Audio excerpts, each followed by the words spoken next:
Hi అండి, నేను మీ చిట్టి వ్లాగ్స్. మరి ఈరోజు ఈ వీడియోలో కొత్తిమీర పుదీనా పచ్చడి ఎలా చేయాలో చూపిస్తాను.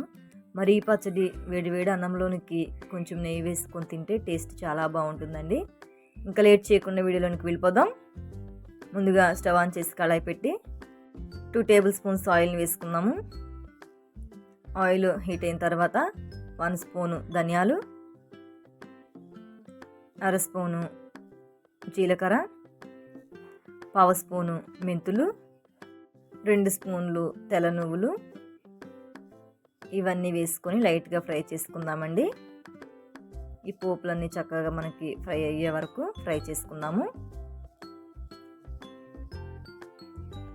ఇవన్నీ లైట్గా ఫ్రై అయిన తర్వాత ఒక 10 ఎండుమిర్చిని వేసుకోండి. మీ కారానికి సరిపోయినట్టు మిర్చిని వేసుకోండి.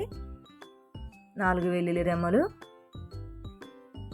కొద్దిగా చింతపండు ఇవన్నీ వేసిన తర్వాత ఒకసారి ఫ్రై చేసుకొని రుచికి సరిపోయినంత కలుపుని వేసుకొని ప్లేట్లోకి తీసేసుకోండి.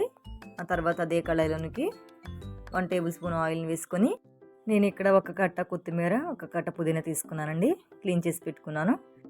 ఈ క్లీన్ చేసి పెట్టుకున్న కొత్తిమీరని వేసుకుంటున్నాను. నేను ఒక కట్ట కొత్తిమీర తీసుకున్నానండి. అలానే క్లీన్ చేసి పెట్టుకున్న పుదీనాను కూడా వేసుకుంటున్నాను. పుదీనా కూడా ఒక కట్ట తీసుకున్నానండి నేను. మరి పుదీనా కొత్తిమీర హెల్త్కి చాలా మంచిది. మరి ఈ విధంగా పచ్చడి చేసుకొని తింటే చాలా మంచిదండి హెల్త్కి. ఈ రెండు కూడా వేసిన తర్వాత ఒక 2 నిమిషాల పాటు మనం ఫ్రై చేసుకుందాము. ఈ కొత్తిమీర పుదీనా చక్కగా ఈ విధంగా ఫ్రై అయిపోయిన తర్వాత ఒక ప్లేట్లోకి తీసేసుకోండి.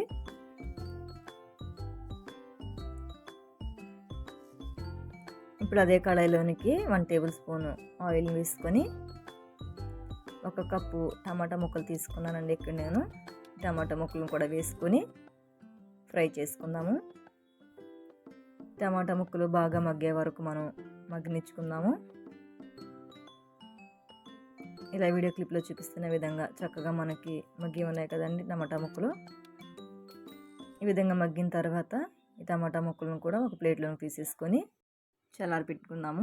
ఇప్పుడు ఒక మిక్సీని తీసుకొని మనం ముందుగా వేయించుకున్న పోపు దినుసుల్ని ఎండుమిర్చిని కూడా వేసుకొని మెత్తగా మిక్సీ పట్టుకుందామండి. చూపిస్తున్నాను చూడండి.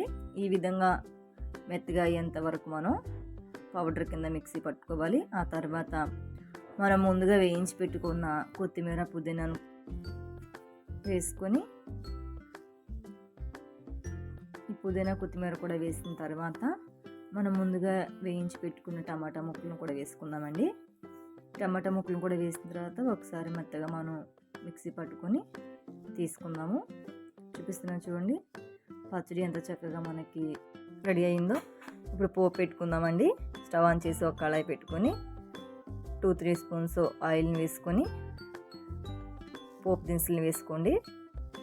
పచ్చిశనగపప్పు, జీలకర్ర, ఆవాలని వేసుకొని లైట్గా ఫ్రై చేసుకుందాము. ఆ తర్వాత 3-4 వెల్లుల్లి రెమ్మల్ని దంచి వేసుకోండి. వెల్లుల్లి కూడా కొంచెం లైట్గా ఫ్రై అయిన తర్వాత ఒక ఎండుమిర్చిని ముక్కలుగా చేసుకుని వేసుకోండి. 2 కరివేపాకు రెమ్మలను కూడా వేసుకొని లైట్గా ఫ్రై చేసుకోండి. ఈ పోపు రెడీ అయిపోయిన తర్వాత మనం ముందుగా తీసుకున్న పచ్చడిని ఈ పోపులోని కలుపుకోండి.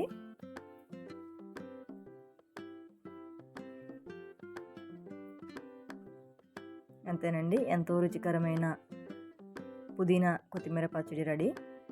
అంతేనండి, కొత్తిమీర పుదీనా పచ్చడి సింపుల్గా మంచి రుచిగా చేసుకోవచ్చు. మరి హెల్త్కి చాలా మంచిదండి పుదీనా కొత్తిమీర. మరి వేడివేడి అన్నంలోకి పచ్చడి వేసుకొని నెయ్యి వేసుకొని తింటే చాలా రుచిగా ఉంటుందండి. ఒకసారి మీరు కూడా ట్రై చేయండి.